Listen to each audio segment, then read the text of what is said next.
Hello everybody, welcome to my first functional yoga anatomy video. I hope to make many of these in the future. So yeah, if you like this, make sure you sign up on my Instagram, and I'm hoping to do some YouTube and others interesting online video projects in the future. Okay, so today I'm going to start off with something really just really basic but yet that a lot of teachers don't get. And it's basically the muscle functions in relation to how they work in dual actions through the nervous system. Yeah, and I know it may seem really complicated, nervous system, oh my god, yeah, but it's really simple. Yeah, just, it's actually easier than we realize. So I'm going to start off with just one that we all know, bicep curl. Yeah, when we contract the bicep, the tricep releases. So these two muscles are in a dual action in the body. Yeah, so we have these dual actions in the muscles all over the body. Yeah, and you might think, oh, I don't know what they are, but your nervous system does, or it knows most of them. Yeah, sometimes the muscle can forget that somatic intelligence, but we develop it as we grow up. Yeah, we learn how to move. We're doing it as kids. Yeah, we're like, oh, what happens? And it all starts to sink in to the nervous system as we move. Yeah, we don't have to think about it anymore. But as yoga, so we can get around doing our daily actions. You get into the car, you get up, you sit down, you walk to the shop, whatever. But then as we go deeper into yoga poses and movement becomes more complex, it's like, how do I do that? Sometimes you just don't have the range of motion yet. You have to release muscles or strengthen muscles, or just do yoga for longer.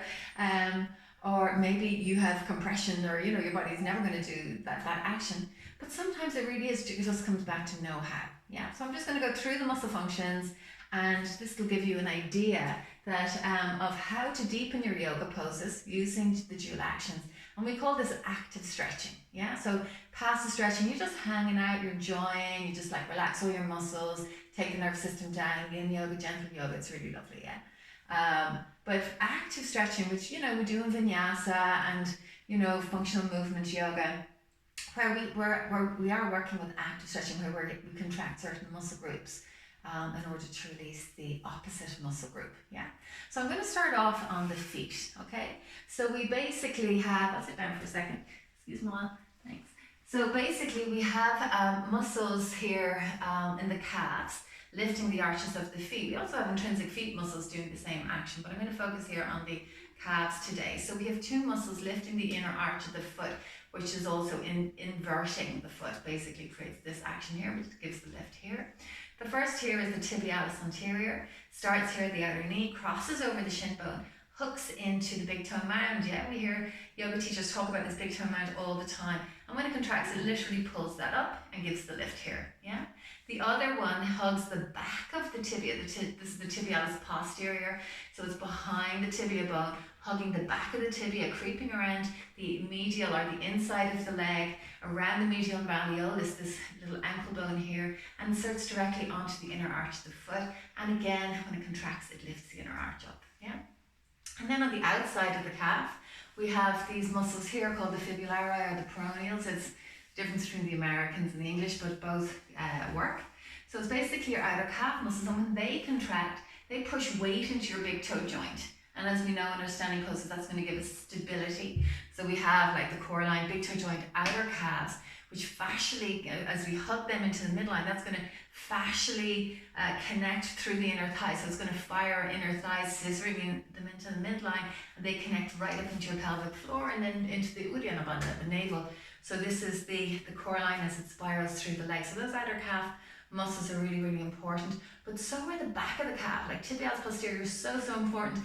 Hugging it forward onto the shin bone, lifting the inner arches if you want to strengthen your arches, especially if you lock out the knees. Yeah, so hug the back of the calf forward onto the shin bone in straight leg standing poses. Okay, so there your arch is done. Let's go up, your calves done. Let's go up onto the thighs. So here we have quadriceps and hamstrings. And the primary actions, they do have secondary, but primary actions I'll just work on today is the quad is going to extend the knee and the hamstring is going to bend the knee. Yeah, extension, yeah. So we do have one of the calf muscles, the gastro, assisting the hamstrings in knee flexion. It covers over the back of the knee joint, but basically the hamstrings are the primary movers of knee flexion. Yeah. Okay, so that's kind of easy. And then we come to the pelvis, and our pelvis here, I'll do a couple of actions first. So the first one is hip extension, bringing the hips forward, and then hip flexion. Yeah, extension, flexion. So basically with hip extension, so when do we do this? Yeah, wheel, camel, kapotasana, well, every back bend you think about, right? Bringing the hips forward like this, opening out our hip flexors. Okay, so your glute max is going to engage here, but it's how, you know, as many of you will know, if you've trained with me anyway, you don't want to necessarily lock on your external rotations, underneath your glute max. So your hips, your glutes just fire forward. They don't squeeze in. You don't work the outer hip in and back. You just draw them forward. So that's pure glute max action. Yeah. And that's going to, the glute max is in a reciprocal inhibition relationship or a dual action relationship with your hip flexors. Your psoas is the primary muscle that it works in tandem with. The psoas muscle starts at the base of the ribs, hugs the lumbar spine, goes through the core, and separates at L4, moves into two bands, so it's coming down like a kind of an upside down Y, hugging the lumbar vertebrae, and then moves through the pelvis, merging with the iliacus, and then joins the trunk to the femur here. So it's, the iliacus moves through the pelvis here, and then it attaches here onto the femur, the lesser trochanter of the femur. There's a little bony notch up here, yeah? So it's basically, when it contracts, it lifts that femur up. Yeah, so that's your psoas muscle. I could talk for about an hour on the psoas muscle, but I'll just leave it there today. So we have glute max, hip extension, and then psoas, hip flexion, again in a dual action with each other. Okay, brilliant. So then we have our internal, external rotators. Yeah, so internal, external. So when we could do external, our glutes for sure, but that's their secondary action. But the main ones are hip external rotators, 6 muscles that lie deep to the glute max, so they're underneath. And basically these are external rotators, but they're also deep stabilizing muscles for the pelvis, so really important muscles to keep them strong as well. Yeah, and they're going to give this external rotation for like lotus poses and tree and this kind of thing. Yeah, so we cue it here as drawing the outer hips in and back. So the buttocks literally draw in towards each other to engage them, yeah? And they are in a reciprocal inhibition relationship, or in a dual action with the 2 sets of muscles actually. The first one is the inner thighs, the adductors they're called. So the adductors adduct for sure, they adduct to the midline, but they also internally rotate, yeah, so that's roll the upper thighs in, yeah, is how we cue it. And so these muscles in the inner thighs and the glutes synergize each other. But are not synergized, work in a dual action with each other. But we also have for internal rotation, for sure we have these inner thighs, but we also have the outer hip, yeah? The primary action of the outer hip muscles is actually abduction, yeah? But their secondary action is internal hip rotation. So the outer hip and inner thighs work together to create that internal hip and leg rotation, which we usually do together, yeah? So those 2 sets of muscles here are going to be in a dual action here with your external rotators. Nice. Not that hard, right? Okay, so the spine. Okay, so we talk about the Uddiyana Bandha, but the Uddiyana Bandha is like if we were to attach the Uddiyana Bandha to one muscle, it would be the transverse abdominis, the TVA, yeah. But really the Uddiyana Bandha, but the TVA, I should say, has no muscle. There's no movement, yeah? So it's basically a stabilizing, deep muscle, yeah? The rectus abdominis, which moves from the pubis all the way up to the xiphoid process at the base of your sternum. So it's the 6-pack muscle, as I'm sure you know, and I'm not going to show you mine because I don't have much of one, but anyway. I'm a strong TVA, but my rectus wouldn't be now 6-pack. But anyway, so so your 6-pack muscle, its action is spinal flexion, yeah? So it's going to round the spine like this, okay? It's quite a superficial muscle, like the TVA, Uddiyana Bandha muscle, is much deeper. The rectus is quite superficial, meaning closer to the outside of the body or the skin, yeah? And then what synergizes the rectus abdominis is the erector spinae muscles. So we have muscles from the occiput at the base of the skull down here all the way to the base of the spine that basically run along the entire length of the spine, yeah, on either side of it, called the erector spinae. Yeah, they erect the spine. Yeah, it's easy to remember therefore.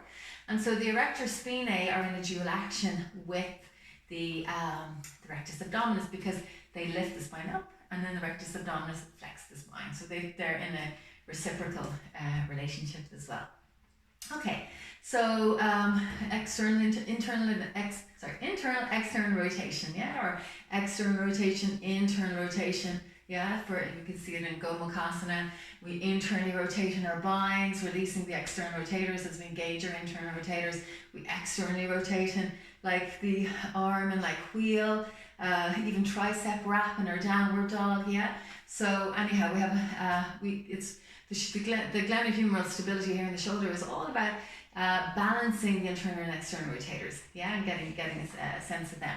So we have what's called here the sits muscles, SITS is a great way to remember. So we have 3 external rotators and 1 internal rotator in the official rotator cuff, yeah. Supraspinatus, infraspinatus, teres minor are your external rotators, and your subscapularis is your internal rotator. But they do have synergizing muscles. So for example, the external rotator also has posterior deltoid back here, synergizing external rotation, internal rotation actions. We have like the pec major here, and to some degree the pec minor, but pec major more so because it's actually attached to your arm bone. Internally rotating the arm, yeah, with your subscap, and your latissimus dorsi, which expands through your entire back and comes up here attaching to the 4th and 6th ribs, and it comes under the armpit again, attaching again onto this head of the humerus here, and then when it engages, it rolls the arm in, yeah. So we have the lateral latissimus dorsi, pec major, subscap, synergizing, or not synergizing, in a dual action with your external rotators, yeah. We also have the scapula, like rhomboids, so squeezing the shoulder blades together, we call that retraction, yeah. And when we do that, we release here the serratus anterior muscles on the side ribs, and we release our pecs, yeah. And then we would have protraction, yeah, where the scapula move away from the spine, like doming the upper back, yeah, in our high planks, whatever. Crow poses, all those ones, like all this beautiful doming action. And there we're engaging our serratus and our pecs and our upper abdominals for sure, yeah. And as we release those rhomboids and the middle trapezius on the upper back, yeah. We have like SCM and scalenes, and on the neck, so you contract one, the opposite releases, yeah. Same happens here, like the obliques here. So obliques are great. Well, they can work with the QL. So we have QL here between the ribs and the pelvis in this space here, like the back of the waist, and they create lateral flexion. Yeah, and the obliques synergize them. So those two, when you contract your right oblique and right QL, the left releases. Yeah, it's a really important action for good lumbar spine. But then the obliques also work in transverse rotation. So when you contract, because there's internal and external obliques. So when I contract, let's say my right external oblique and my left internal oblique, I'm going to create transverse rotation. Yeah. So they work in different ways. But again, when I do that, the opposite release. So again, they still work in a dual action with each other. We have wrist flexors, wrist extensors, yeah. And then of course bicep and tricep. Have I covered everything? There's probably more. I'm sure there is, but I think I've covered most of them. Anyway, yeah, that's like a quick short summary of the relationships in the body, of the muscles, how they interact through the nervous system with each other. When we fire one, we get deeper release on the other. It can really help move us deeper into our poses, yeah. And just sometimes moving, as we know in yoga, like a millimeter on the yoga mat can be enough to create a sense of ease, move us out of compression, bone on bone compression. And it's just a matter of like tweaking the right muscles to create space, this internal space that we're looking for, not to only just go deeper and like achieve the pose, even though that's for sure that's nice, but also to to feel good. Yeah, to feel like, you know, it's, if there's pain, it's good pain. Yeah, it's like just a little bit of muscle, but it's not, you're not going into bone and bone compression. Okay, great, yay, hope you enjoyed.